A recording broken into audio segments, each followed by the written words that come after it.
रहीम कह के गए हैं, खैर खून खांसी खुशी बैर प्रीत और मदपान, रहीमन दाबे न दबे जानत सकल जहान। रूस और भारत में ऐसा क्या चल रहा है जिसने न सिर्फ अमेरिका को बल्कि जर्मनी और यूके में भी हलचल मचा दी है। जिसका डर था रूस ने अब वही प्रस्ताव दे दिया है भारत को और भारत भी उसे मानने जा रहा है। इससे सबसे बड़ी तबाही किसकी होगी तो आपको बता दे, सबसे बड़ी तबाही होगी अमेरिका की और यूके की। अमेरिका की दुखती नब्ज भारत के हाथ में जहां आ गई है तो वहीं अब ये तीनों देश उसके साथ मिलकर भारत की जमीन पर एक नई लड़ाई शुरू कर रहे हैं। जानेंगे जियोपॉलिटिक्स में क्या कुछ चल रहा है। ऐसा है कि इस बार अमेरिका का सारा दाव उल्टा पड़ रहा है। अमेरिका ने जो जो चीजें सोची थी उसके उलट चल रहा है। हालांकि बाइडेन को एक बहुत अच्छा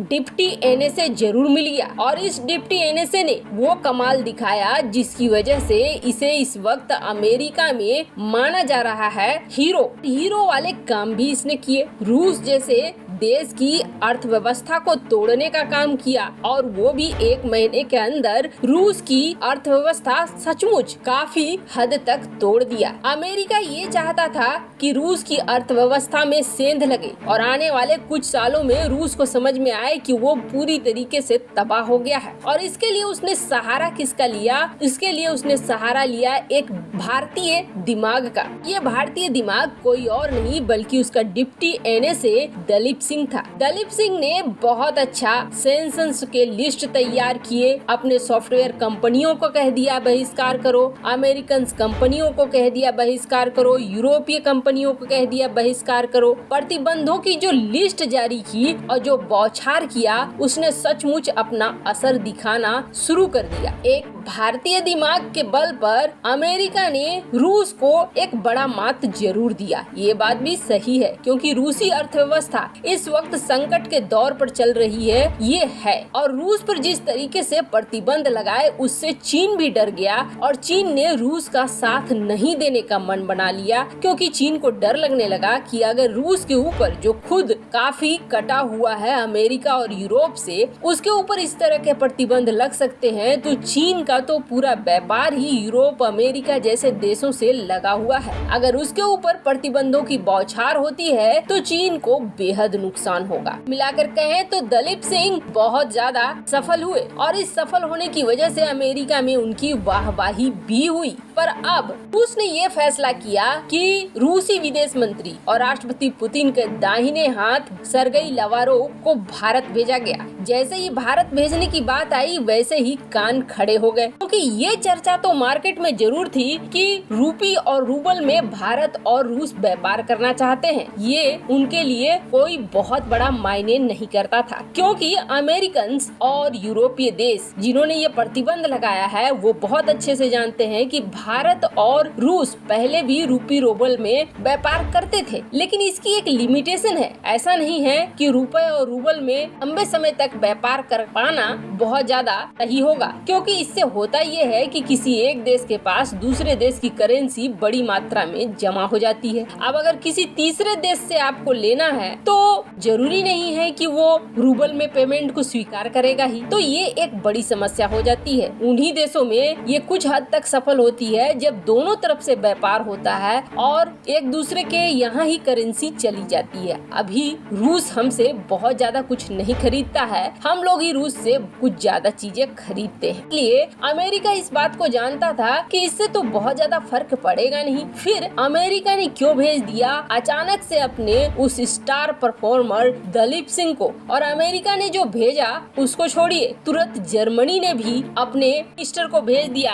तो वहीं यूके ने भी अब भारत की तरफ रवाना कर दिया है अपने मिनिस्टर को। अब जरा देखिए अमेरिका की तरफ से जहां दलीप सिंह आ रहे हैं तो वहीं यूके की तरफ से यूके की मिनिस्टर कॉमनवेल्थ और डेवलपमेंट ऑफिस की वो आ रही हैं। अब उनका भी यही कहना है कि हम रूस के मुद्दे पर भारत से बात करना चाह रहे हैं, हम भारत को समझाना चाह रहे हैं। भारत को क्या समझाना चाह रहे हैं ये दोनों? दरअसल ये दोनों अपनी डूबती हुई लुटिया को बचाना चाह रहे हैं। यूके और अमेरिका दोनों में बड़ी खलबली मची हुई है कि अगर भारत ने हाँ कर दिया तो अमेरिका का पूरा सिस्टम ही बिगड़ जाएगा और अमेरिका जो दुनिया भर में ये धौंस दिखाता है कि वो डॉलर के बल पर किसी के भी अर्थव्यवस्था में तबाही ला देगा, वो चीजें अमेरिका नहीं कर पाएगा। क्योंकि दलीप सिंह भारतीय मूल के हैं, ऐसे में अमेरिका को ये लग रहा है कि दलीप सिंह को भेजने से शायद भारत के ऊपर प्रभाव पड़ेगा। लेकिन यहाँ मामला कुछ अलग ही हो गया है। जो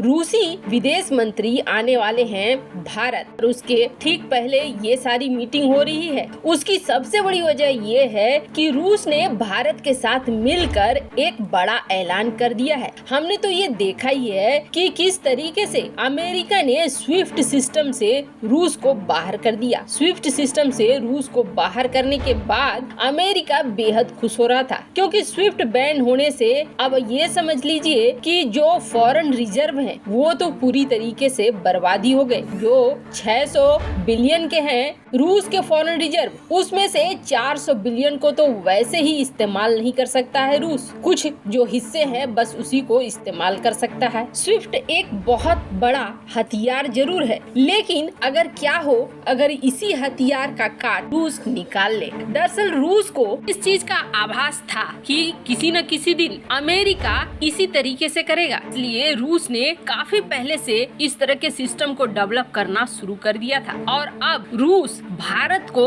इस सिस्टम को लेकर प्रस्ताव दे चुका है। दरअसल रूस ने अपना एक अलग स्विफ्ट की ही तरह सिस्टम बनाया था, रशियन मैसेजिंग सिस्टम SPFS। इस मैसेजिंग इस सिस्टम के तहत रूस चाहता है कि अब व्यापार हो और इसके लिए रूस अपने सेंट्रल बैंक के अधिकारियों को भी अगले सप्ताह भारत भेज रहा है ताकि डिटेल में इन चीजों की बात हो सके, एक पूरे सिस्टम को बनाया जा सके। अब भारत रूस के साथ हथियारों के साथ साथ तेल का भी व्यापार करता है, ऐसे में भारत को तो चाहिए ही किसी न किसी हाल में रूस के साथ अपने व्यापार को कंटिन्यू रखने का एक तरीका। और अगर स्विफ्ट की जगह रशियन सिस्टम को इस्तेमाल करता है भारत, तो सही मानिए आने वाले समय में कई ऐसे देश होंगे जो रूस के इस सिस्टम पे काम करने लगेंगे। ऐसा इसलिए क्योंकि रूस के हथियारों के बायर्स की कमी नहीं है और वहीं रूस के